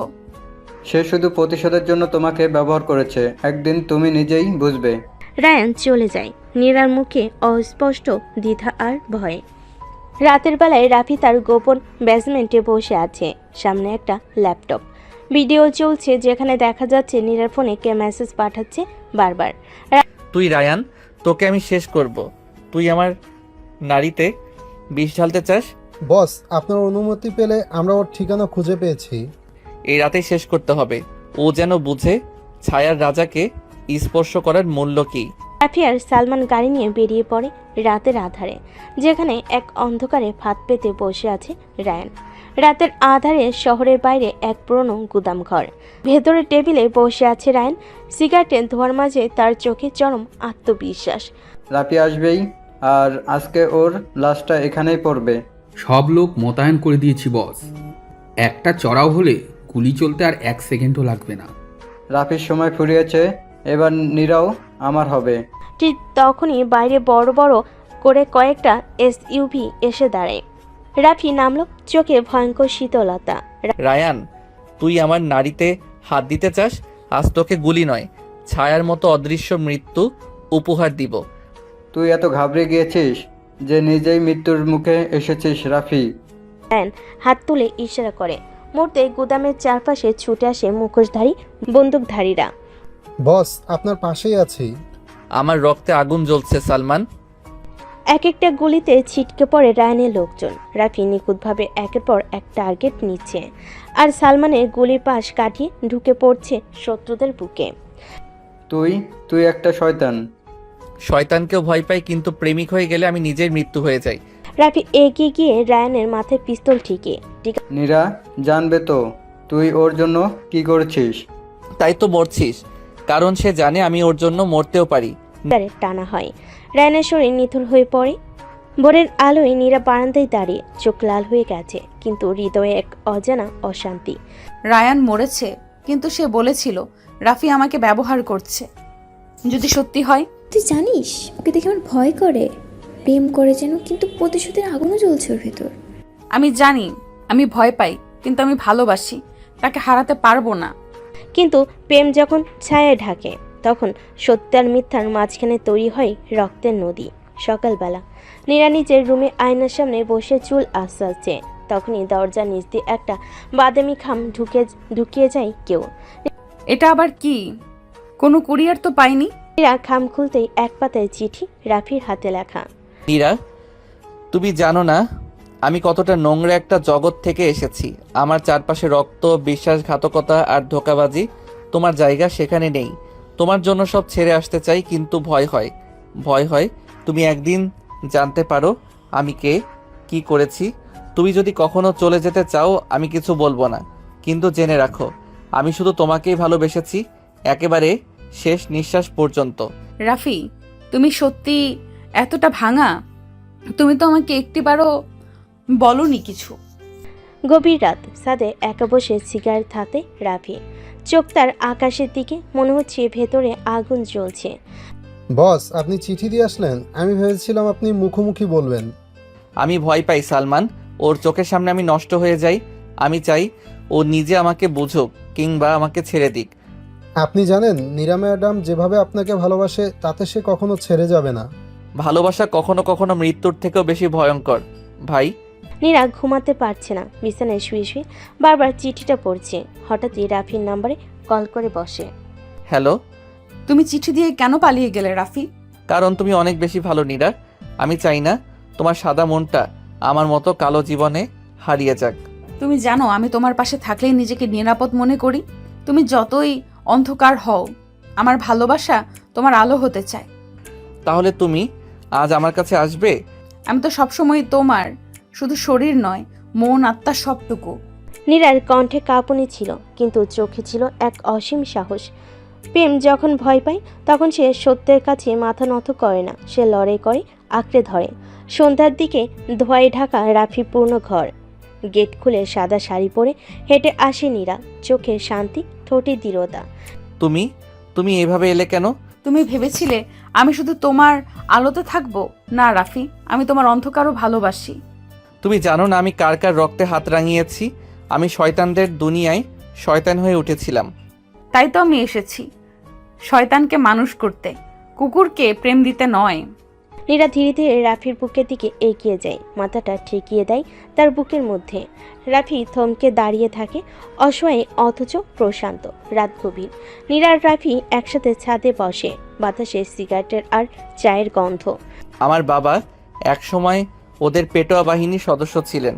মা আমাকে নিয়ে পালিয়ে যান, কিন্তু এক রাতে ওরা মাকে গুলি করে মেরে ফেলে আমার সামনে।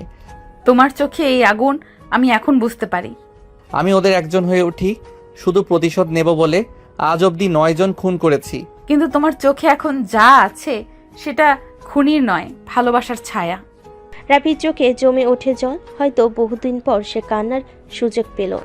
নীরা রাফির বুকে মাথা রেখে বলল, আজ আমার কিছু চাই।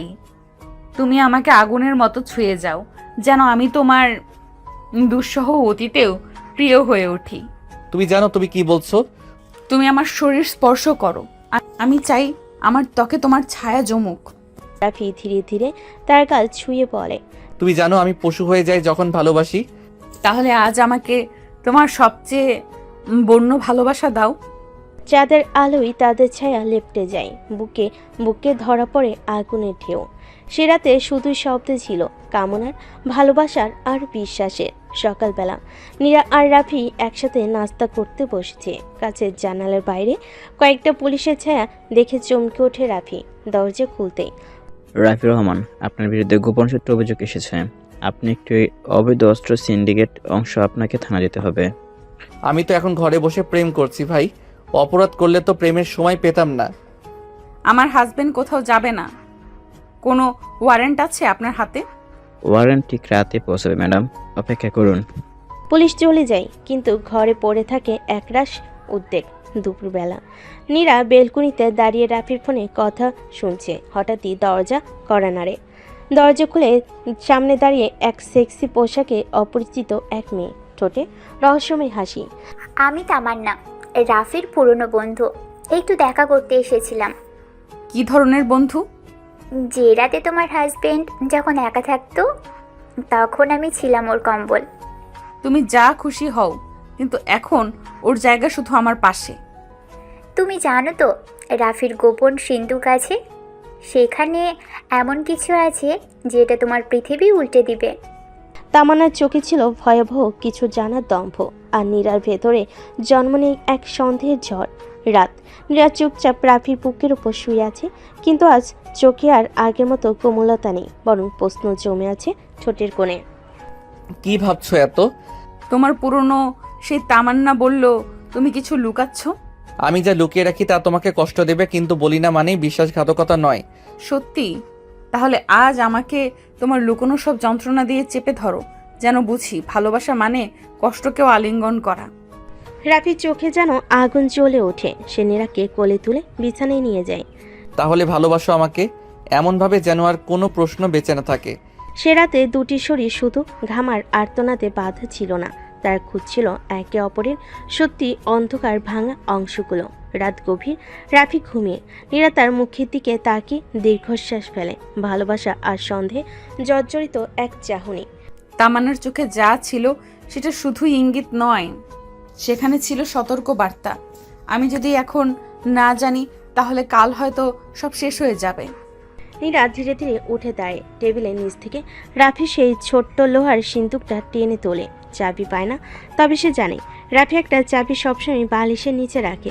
চাবি দিয়ে খুলতেই প্রথমে বেরিয়ে আসে কয়েকটা রক্তমাখা ছবি। এই লোকটা, এটা তো আমাদের বাসার পুরনো দারোয়ান। মেরে ফেলেছিল বলেই তো হঠাৎ চলে গিয়েছিল। তার এরপর সে দেখতে পাই একটা পুরনো ব্রেসলেট, যার ভেতরে খোদাই করা তপিলাস র চিরকাল। তামান্না। দরজার খটখটে শব্দে রাফির ঘুম ভাঙে। সে দেখে নীরা তার সামনে বসে আছে, আর তার পাশে খুলে রাখা সেই সিন্দুক। কে বলেছে তোমাকে এটা খুলতে? আমি কি শুধু তোমার শরীরের সঙ্গী? আমার কি জানার অধিকার নেই তুমি কাকে ভালোবেসেছিলে, কাকে মেরেছ?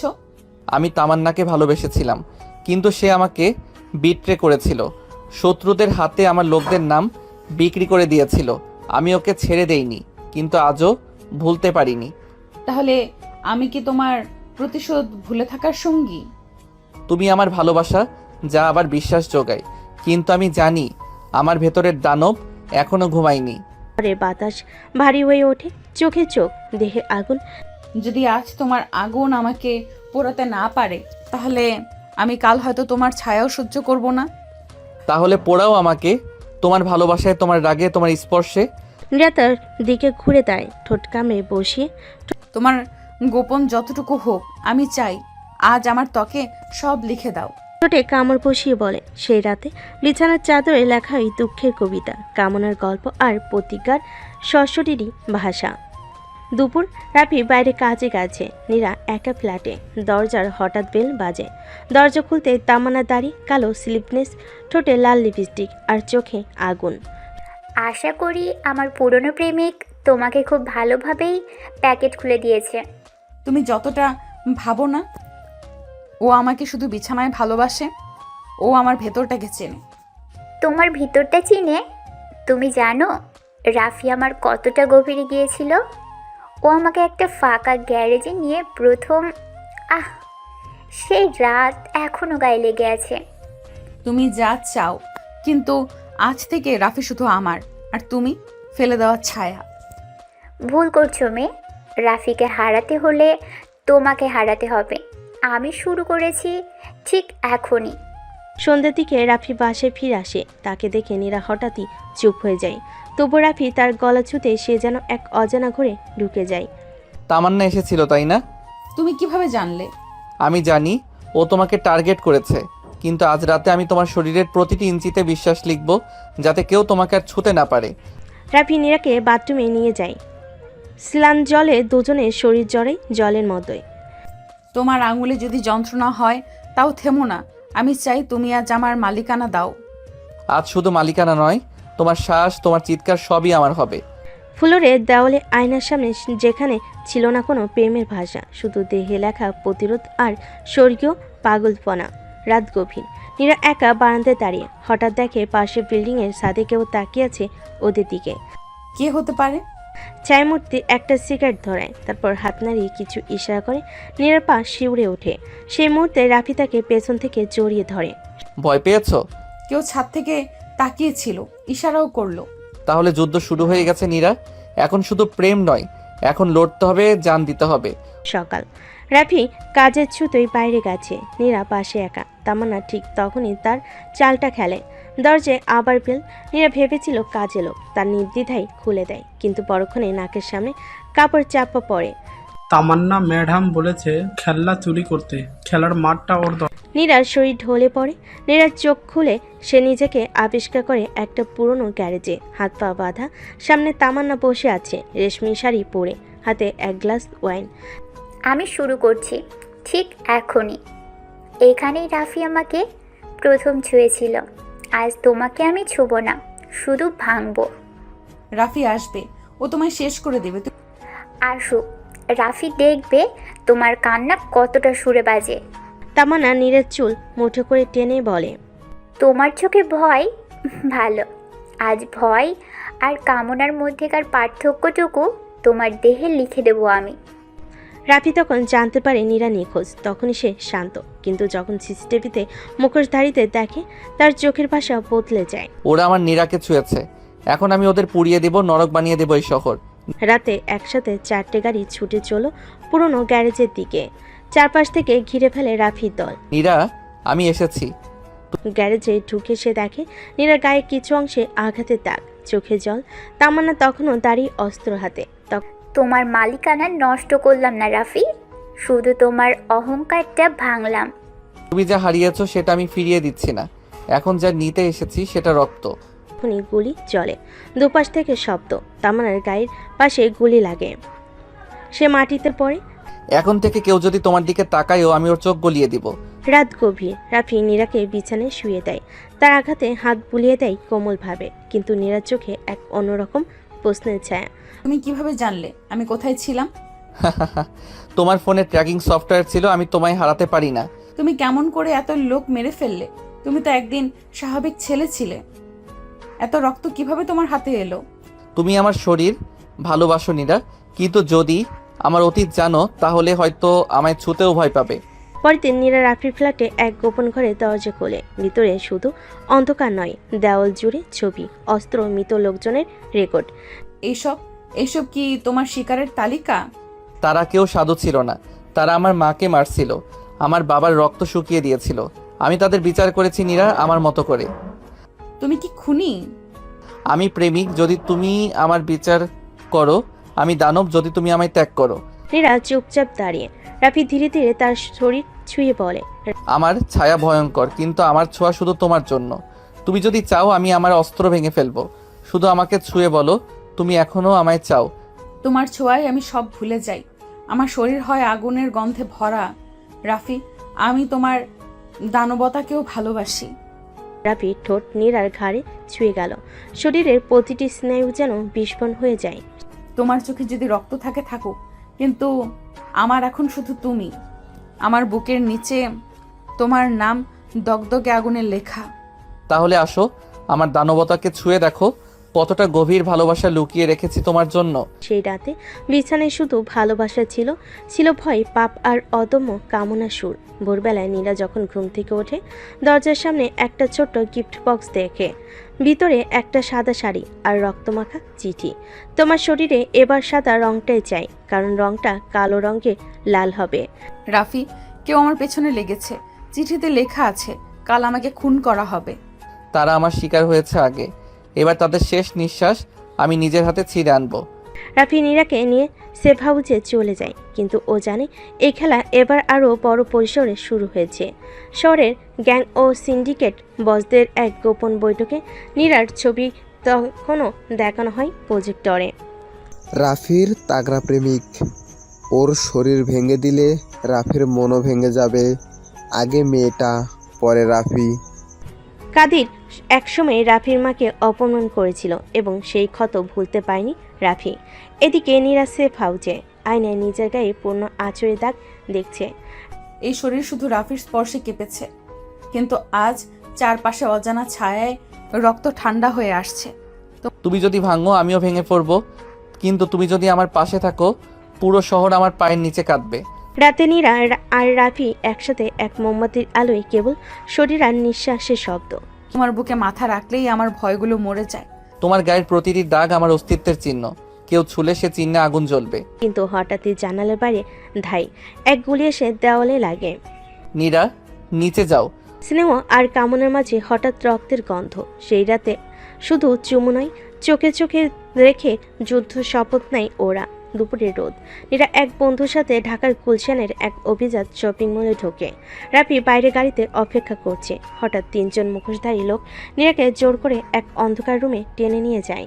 ছাড়ো আমাকে, আমি বলছি। রাফি, আসলে তোমরা কেউ বাঁচবে না। তোমার রাফি তো এখন গাড়ির জানালায় গুলি খাচ্ছে। এবার তুমি প্রিন্সেস এক্সক্লুসিভ ডেড পার্টি। রাফির গাড়ির জানালে গুলি লাগে, সে সামান্য আঘাত পায়, কিন্তু নীরা চিৎকার তার কানে পৌঁছায়। তোমরা আজ ভুল জায়গায় খেলছো, আমি আসছি হাড্ডি গুড়িয়ে দিতে। নীরার মুখে কষ্টেপ, হাত পা বাঁধা। একজন মুখোশধারী লোক তাকে ছুঁয়ে বলতে থাকে, তুমি রাফির পছন্দ, তাই তোমার শরীরটা আগে ছিঁড়ে দেখেনি। তোমরা যদি আমায় ছো, রাফি তোমাদের ছায়াকেও পুড়িয়ে দেবে। ঠিক সেই সময় দরজা ভেঙে ঢুকে রাফি, সাদা শার্টে রক্ত, হাতে পিস্তল। তোমরা আমার শরীর ছুঁয়েছ না, আমার ভালোবাসার শরীর ছুঁতে চেয়েছিলে, এখন তোমাদের শরীর পচবে। গুলি ছুটে যায় একটার পর একটা। রাফির চোখে নেশা নয়, আগুন। রাফি নীরার বাঁধন খুলে তাকে জড়িয়ে ধরে। তোমার সেই রক্তমাখা মুখটা আমি ভয় পাচ্ছি, অথচ তোমার বুকে লুকাতে চাই। তোমার শরীর কেউ ছুঁতে পারবে না, কারণ আমার ভালোবাসা এখন একটা যুদ্ধ। সেই রাতে হোটেলের রুমে নীরা রাফির বুক ছুঁয়ে বলে, তুমি যদি মারো তখন ভয় পাই, কিন্তু যখন জড়িয়ে ধরো তখন নিজের অস্তিত্ব হারিয়ে ফেলি। তোমার শরীর শুধু আমার যুদ্ধক্ষেত্র, আর আমার ঠোঁট হলো বিজয় পতাকা। বিছানায় তখন যুদ্ধ থেমে গেছে, কিন্তু শরীরের কামনার আগুনে ভালোবাসা চিৎকার করে ওঠে।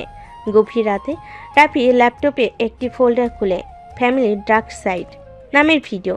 এই ফোল্ডার একসময় তার মা রেখে গিয়েছিল। তখন তা খুলে বেরিয়ে আসে এক ভয়ঙ্কর দৃশ্য। ভিডিওতে দেখা যায় এক গুদাম করে রাফির বাবা হাত বাঁধা অবস্থায় আর সামনে দাঁড়িয়ে। তুই এত সৎ ছিলি বল, এখন তোকে দেখছি কিভাবে তোর রক্তের গন্ধ ওঠে।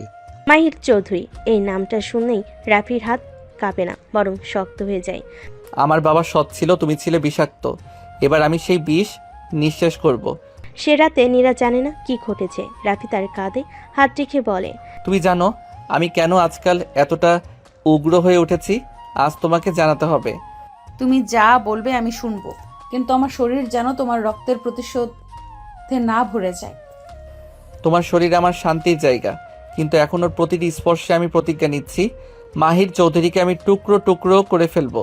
নীরা ওর ঠোঁটে ঠোঁট রেখে বলে, তুমি মারো, জ্বালো, ভাঙো, কিন্তু রাতে ফিরে এসো আমার কাছে, কারণ এই শরীর শুধু তোমার।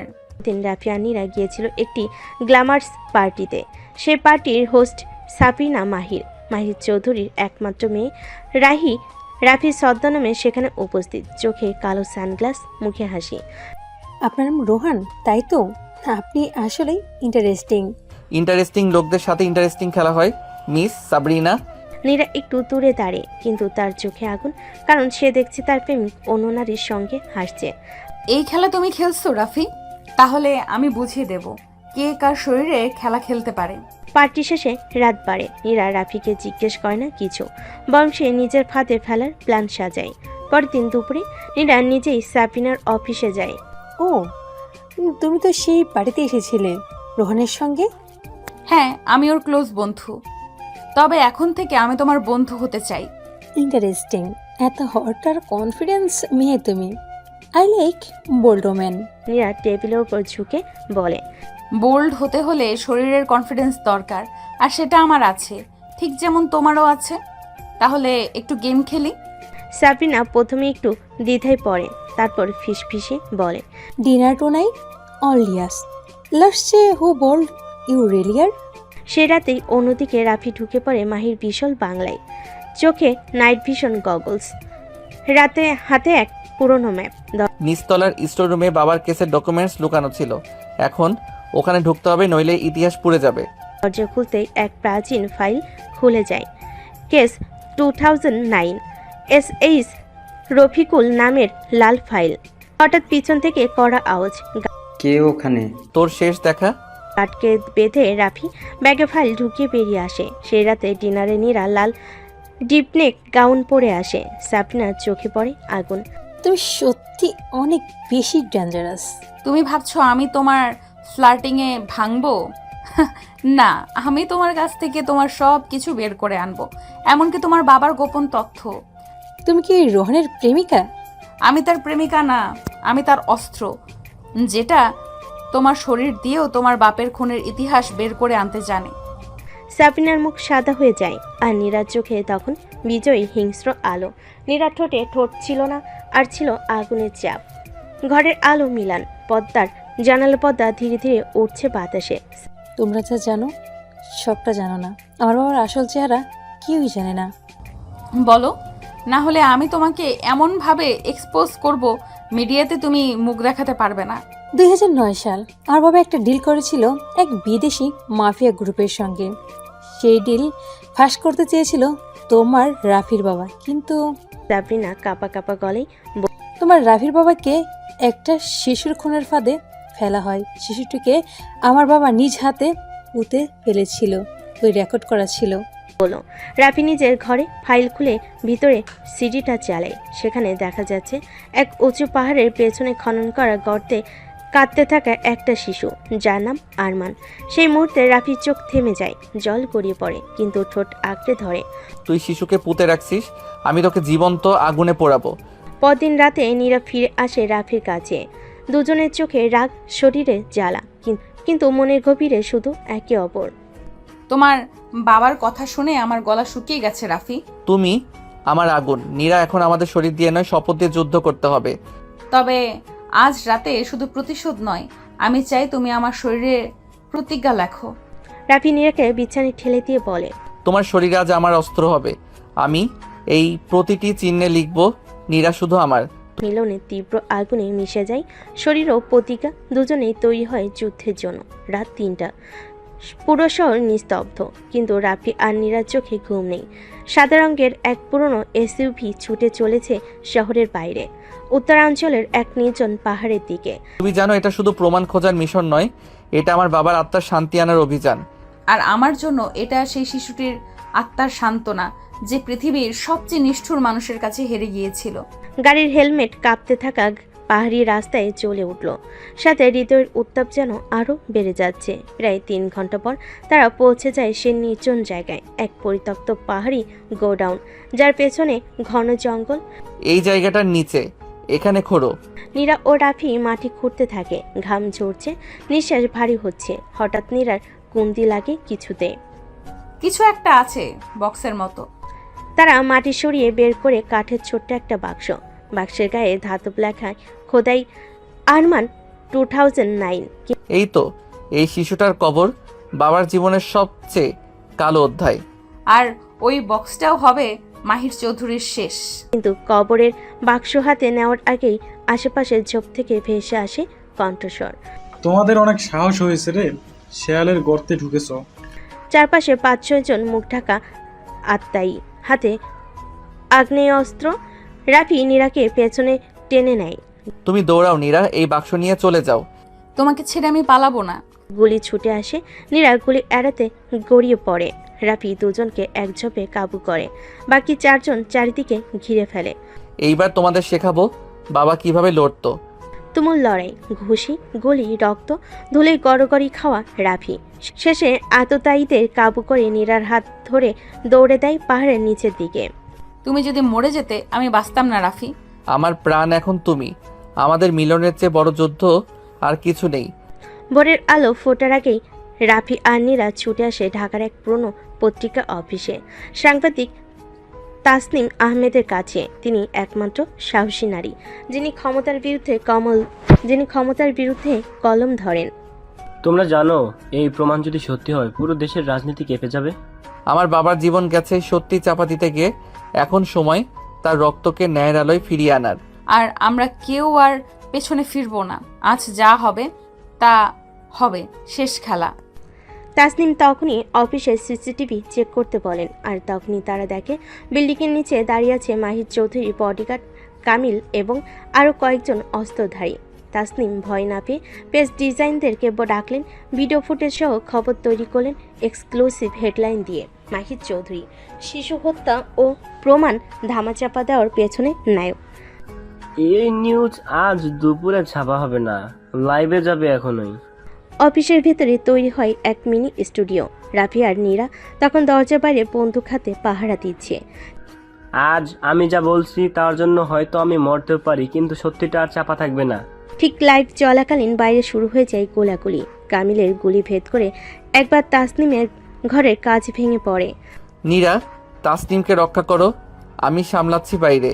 গুলির ধোঁয়া, কাজ ভাঙ্গার শব্দ, আর একদিকে তাসনিমের সংবাদ পাঠ, সব মিলিয়ে এক বিদ্রোহের মুহূর্ত। একটানা আধা ঘন্টা লড়াই শেষে রাফি ও নীরা অফিসের ছাদে উঠে পড়ে। তুমি বাঁচবে তো রাফি?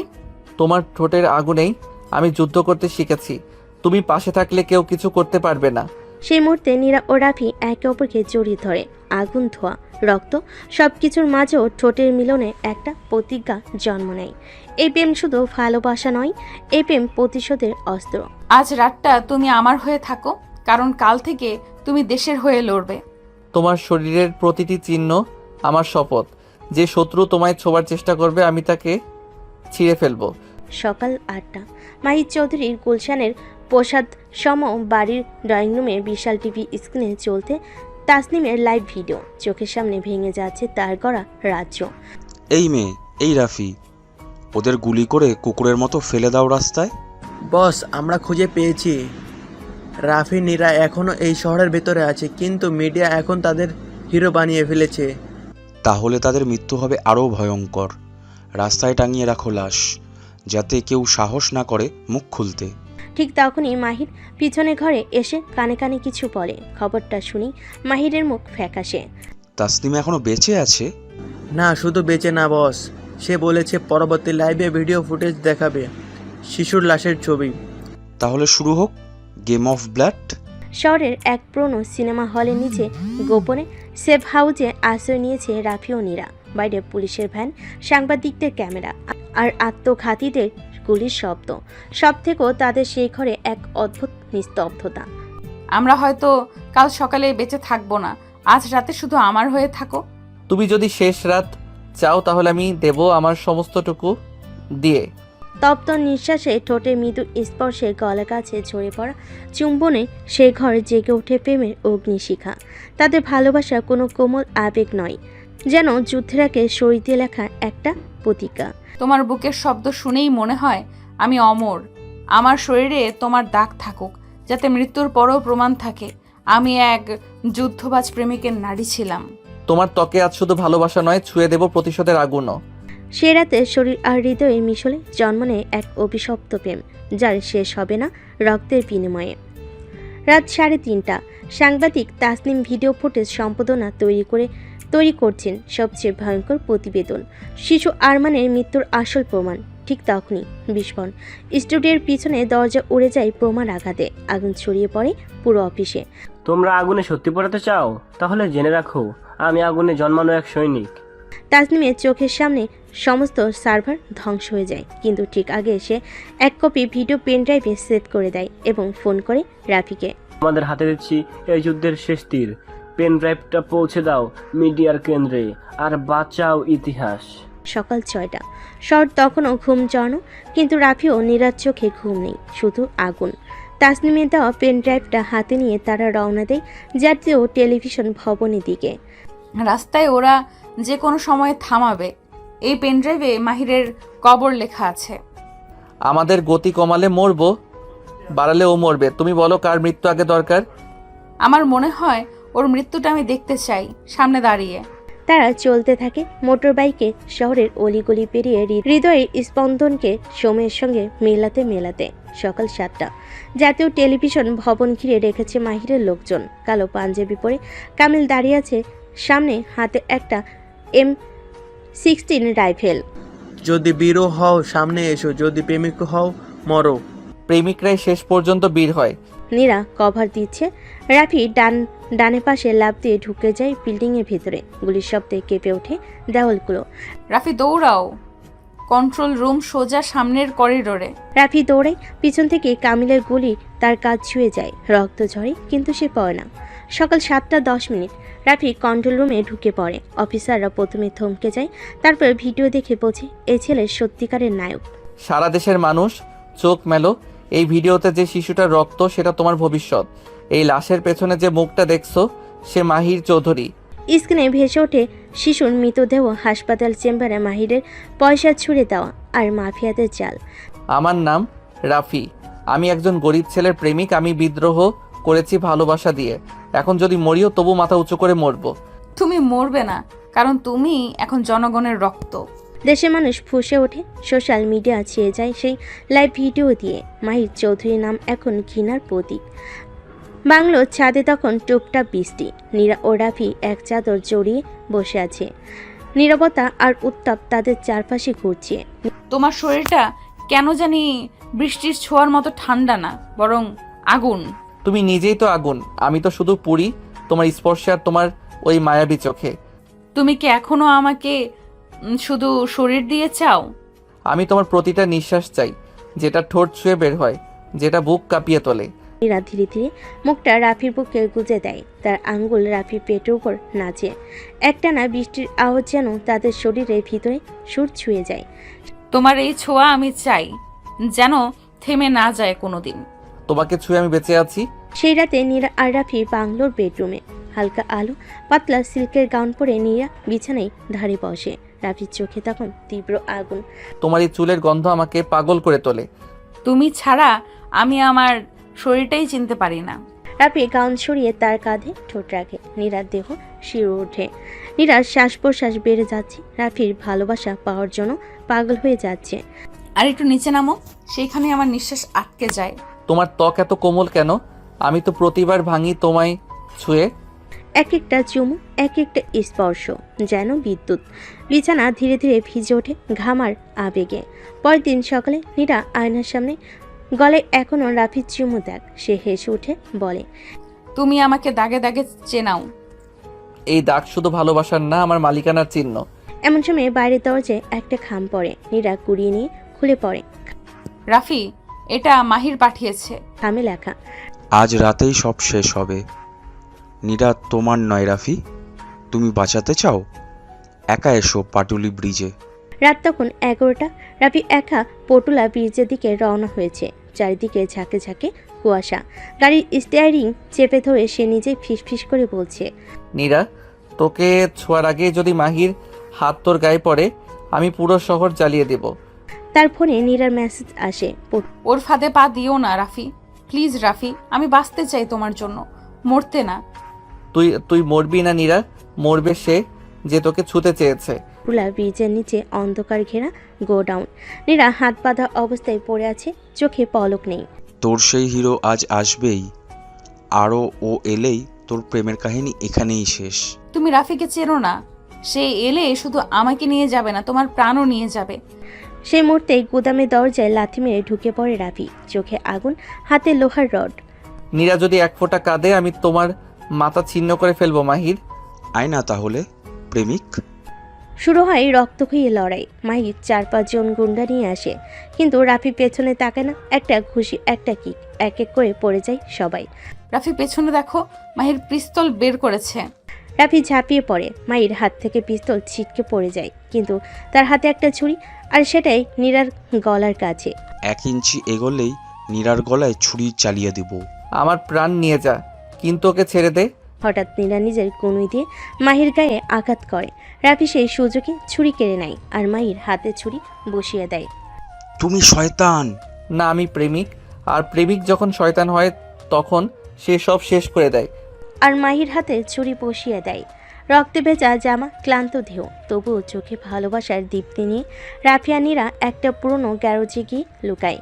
চারিদিকে নিস্তব্ধতা, কেবল 2 হৃদয়ের দ্রুত স্পন্দন শোনা যায়।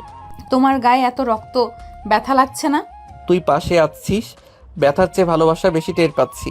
তুমি মরতে যাচ্ছিলে, আমি আরেকটু দেরি করলে হয়তো তোকে হারিয়ে ফেলতাম। তুই ছাড়া আমি মরেই আছি নীরা, এই জীবন শুধু তোর জন্যই বাঁচি। হঠাৎ বাইরে গাড়ির শব্দ। রাফি জানালাতে তাকিয়ে বলে, চুপ, কেউ এসেছে, পুলিশ না গুন্ডা বুঝতে পারছি না। রাফির ফোনে একটা নাম্বার থেকে কল আসে। নাম নাই, ছবি নাই। যাকে তুমি শেষ ভেবেছিলে সে তো ছিল আমার চাটুকার মাত্র। এবার রাফি খেলা হবে আমার সঙ্গে। তুই কে? যাকে সবাই ছায়া বলে। অন্ধকারের নিচে দাঁড়িয়ে থেকো না রাফি, কারণ এখন আলোয় এসেই মরতে হবে। যে নীরার দিকে তাকাবে তার আলো ছায়া আমি দুটোই পুড়িয়ে ফেলবো। নীরা হতভম্ব হয়ে যায়, রাফির দিকে তাকায়। নতুন কেউ, আরেকটা শত্রু? আরো ভয়ঙ্কর। এদের ভয় নেই, শুধু ধ্বংসই চাই। রাতে নীরা আর রাফি এক ঘরে এক খাটে। বাইরে টিপ টিপ বৃষ্টি, আর ভেতরে দুটো কাঁপতে থাকা শরীর। ভয়ের জন্য, ভালোবাসার জন্য। একদিকে শত্রুপক্ষ, আরেকদিকে নীরার স্পর্শ রাফিকে সব টেনশন ভুলিয়ে দেয়। আমার শরীর গরম হয়ে যাচ্ছে রাফি, আমি তোমার বুকের কাছে আসতে চাই, একদম গায়ে গায়ে। এই শরীর, এই নিঃশ্বাস সব তোর, আজ কাল চিরকাল। রাফি নীরার হাত ধরে কাছে টেনে নেয়, তার চোখের দিকে চেয়ে বলে, তুই শুধু আমার। এই গায়ের গন্ধ, এই কোমলতা সব আমার, আর কেউ এক চুলো ছুতে পারবে না। তুই যখন বলছিস আমার শরীর কাঁপে, তোর ছোঁয়ায় যেন আগুন জ্বলে ওঠে রাফি।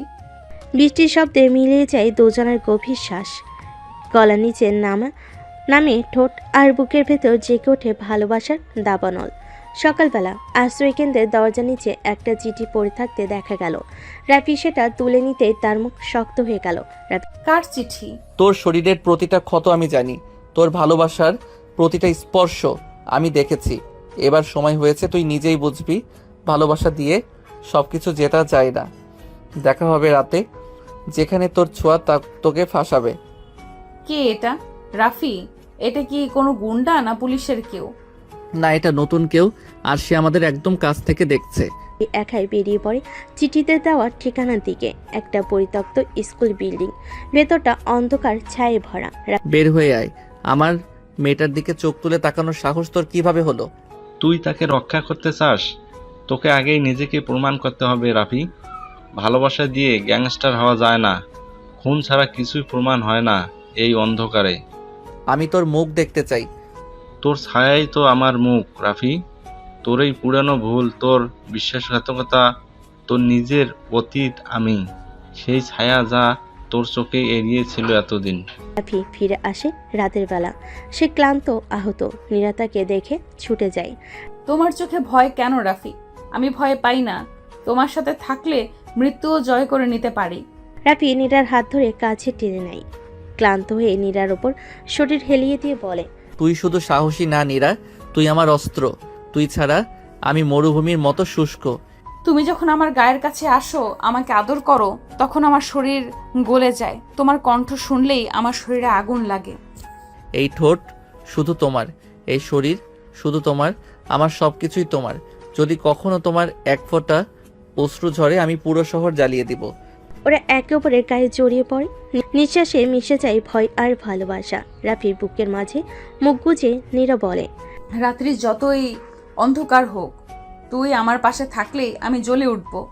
রাতের আধারে নীরাকে রেখে রাফি ছুটে যায় সেই জায়গায় যেখানে সব শুরু হয়েছিল। পরিত্যক্ত কারখানায় ছায়া অপেক্ষা করছে শেষ খেলার জন্য। তোকে শেষবারের মতো জিজ্ঞেস করছি রাফি,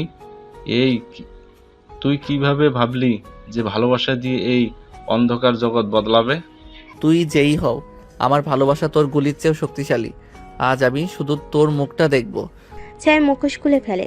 রাফির শখ, সে আর কেউ না, রাফির ছোটবেলার সবচেয়ে কাছের বন্ধু তানভীর, যে একসময় গ্যাংস্টার দুনিয়ায় রাফির সাথে ছিল, কিন্তু বিশ্বাসঘাতকতার শিকার হয়ে হারিয়ে গিয়েছিল। তোর ছায়াই তোর আমার মুখ। রাফি, তুই পালিয়ে বেঁচেছিলি, আমি পচে গেছি অন্ধকারে। এখন আমি ছায়া, তোর শাস্তির প্রতিচ্ছবি।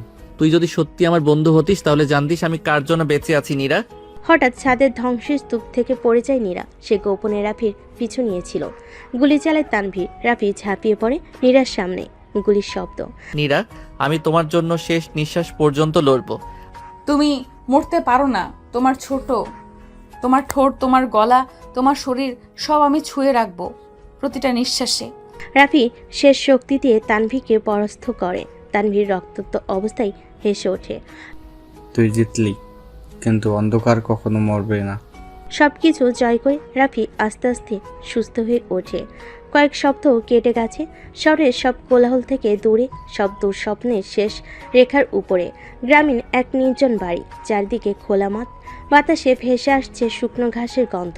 ঠিক মাঝখানে চাউনির নিচে বসে আছে রাফি আর নীরা। নীরা মাথা রেখে রাফির বুকের উপর। নীরব নিস্তব্ধতায় ওদের হৃদয়ের শব্দ শোনা যাচ্ছে যেন। তুই জানিস রাফি, তোকে যখন ওভাবে রক্তাক্ত অবস্থায় দেখেছিলাম আমার পৃথিবী থেমে গিয়েছিল। এখনো রাতে ঠিকমতো ঘুমাতে পারি না।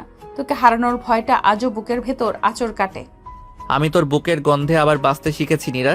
তুই না থাকলে আমি ফিরতেই পারতাম না। তুই আমার সেই আলো যা অন্ধকারে আমাকে পথ দেখায়। নীরা একটুখানি উঠে রাফির চোখের দিকে তাকায়। সেই চেনা দৃষ্টি, যেটা ভালোবাসার চাইতেও গভীর, আগুনের চাইতেও উষ্ণ। আমি চাই প্রতিদিন তোর ঠোঁটে একটা চুমু খেয়ে দিন শুরু করব। তোর হাতে হাত রেখে যদি হাঁটি, পৃথিবীর কোনো ভয় আমাকে স্পর্শ করতে পারবে না। তুই যদি আমার পাশে থাকিস, আমি আবার রক্তাক্ত হব, তবুও কোনো ভয় নেই। তোর চোখে চোখ রেখে মরে যেতে পারি নীরা। নীরা ধীরে ধীরে উঠে রাফির কোলে গিয়ে বসে। ওর চোখ দুটো জ্বলছে। শরীরের প্রতিটা রন্ধ্রে ভালোবাসার আকাঙ্ক্ষা গর্জে উঠছে। আজ আমি শুধু তোকে চাই রাফি। আমি তোর স্পর্শে, তোর শরীরে উত্তাপে নিজেকে হারিয়ে ফেলতে চাই। আজ আমি তোকে বুকের ভেতর নিয়ে জেগে থাকতে চাই সারা রাত। তুই জানিস না আমি কতবার কল্পনা করেছি তোর ত্বক আমার আঙ্গুলে জড়িয়ে আছে, তোর ঠোঁট আমার শ্বাসে মিশে আছে। আজ তুই থেমে যাস না নীরা। ঠোঁটে ঠোঁট ছুঁয়ে ফেলে। সেই চুমুতে কোনো দ্বিধা নেই, শুধু জমে থাকা অভিমান আর উষ্ণতা, ভালোবাসা।